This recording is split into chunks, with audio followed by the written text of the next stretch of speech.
we thought 2 hours was ample. We missed our flight. So make sure you give yourself 3 or 4 hours, even though it's a small airport. One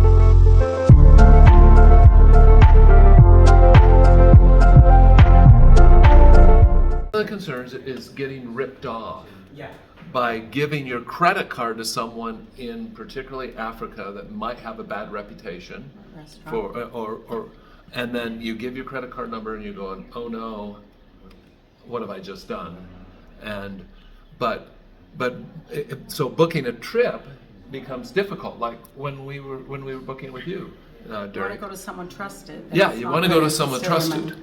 And so being here, the lucky thing is that we were able to establish some relationships with people that we trust. We wouldn't give them our credit card necessarily, but we would definitely make arrangements, and they trust us. So then when you can get here, you just pay for your bill when you get here sometimes.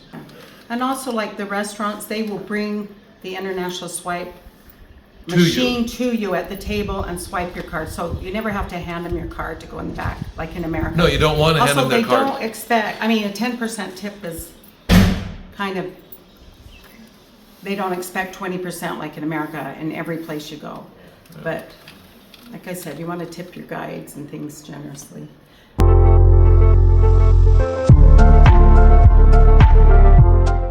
Driving is very difficult. I said that you hire a driver. Yeah, I would hire a driver if you're not used to driving on the opposite side of the road, on the opposite side of the car. It can get a little crazy, so you know, hiring a driver might be worth it. Is Uber in Uganda? Unless you're used to that Uber's type of in traffic. Uganda, isn't it? Yes. Yeah, here it's not. It's N-Drive in Zimbabwe. So it might be worth hiring, and it might be less expensive than actually renting a car.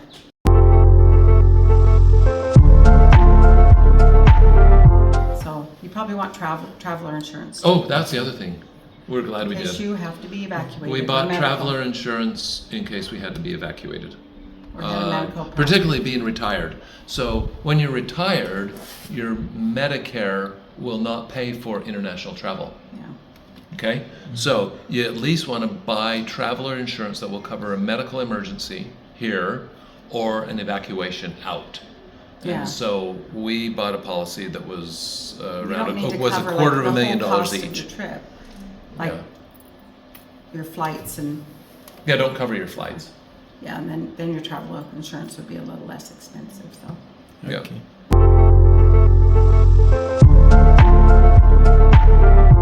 You would be better off if you brought hiking shoes. I brought tennis shoes, and it didn't work out. long pants and shirts long because pants the and ants shirts.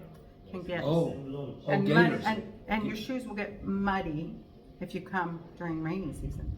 Yeah. But Well, and then lightweight, it's hot. People did wear gaiters too, Yeah, gators. so gaiters aren't a bad idea. They're easy to bring. So gaiters and some good hiking shoes would be a good idea.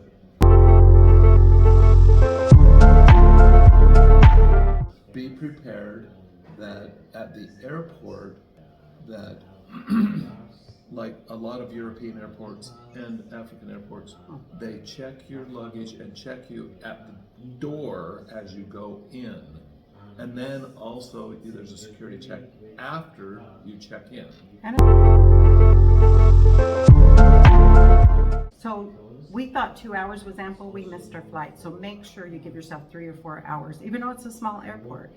There's a queue or a long line just to even get in the airport, and we missed our check-in because of that line. Yeah. So In Africa, you should get to the airport 3 or 4 hours before the flight. I would, I because think most so. We most missed our flights, flight and ended up paying another $900 extra. and the reason is that they're international flights, and they're international airports, because the majority of the flights at African airports are international flights, not domestic. In America, we're used to having the majority be domestic and a few international. Here, almost all of them are international and a few domestic flights in each country, because there's only maybe a couple of airports in each country. That's true. So that would have helped because our travel guide thought 2 hours would be ample, and it wasn't.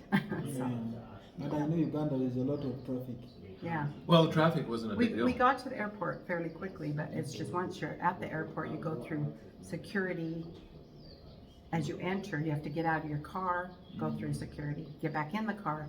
Then at the entrance of the airport, before you can even go to the ticket booth, you're in a long line and you have to go through a security. Then you go to the ticket booth, get your tickets, then you go through security again. So that takes time.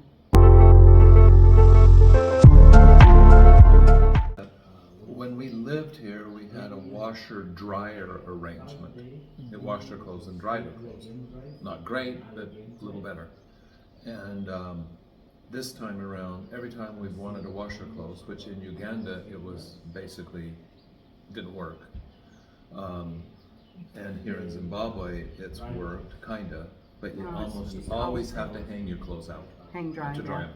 But you can go to it like a dry cleaner, and they'll wash it. But then you've got to give yourself a couple days. And they're hard to They're not find. gonna do it. They're not going to do it that same day, Yeah, possibly. But you need so. they're hard to find. So, Yeah. so if you're traveling for a long time like we did, we planned on washing our clothes. Yeah. And washing clothes has been a little bit dicey for us. But, okay. And then you just learn to love Africa because of the people. The animals are great, they're beautiful, it's amazing to see what we just described, but to get to know African people is a remarkable thing, and they are some of the most amazing people I've ever met in my life. Yeah, talk to the locals, talk to the people, you know, in the markets, and get to know them, and it's a lot of fun. And I would say give yourself minimum 2 weeks. Like it takes 2 days to get to Africa and travel back, so you need to give yourself time. It's really not something you can do in 1 week or 10 days.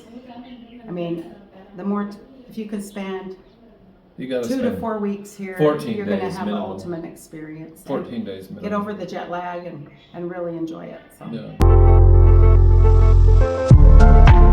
And amazing. I've always been afraid of snakes. I don't like snakes, but you know what? We never saw any. I haven't seen that many snakes here.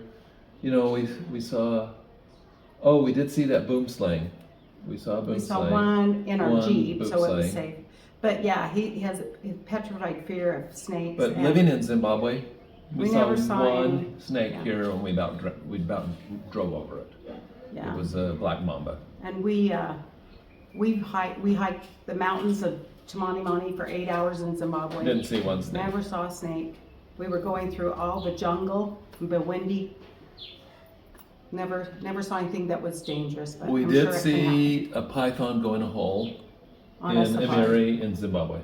He was big too. He was like that big around. But you're in a Jeep, yeah. I mean, you're out in the bush.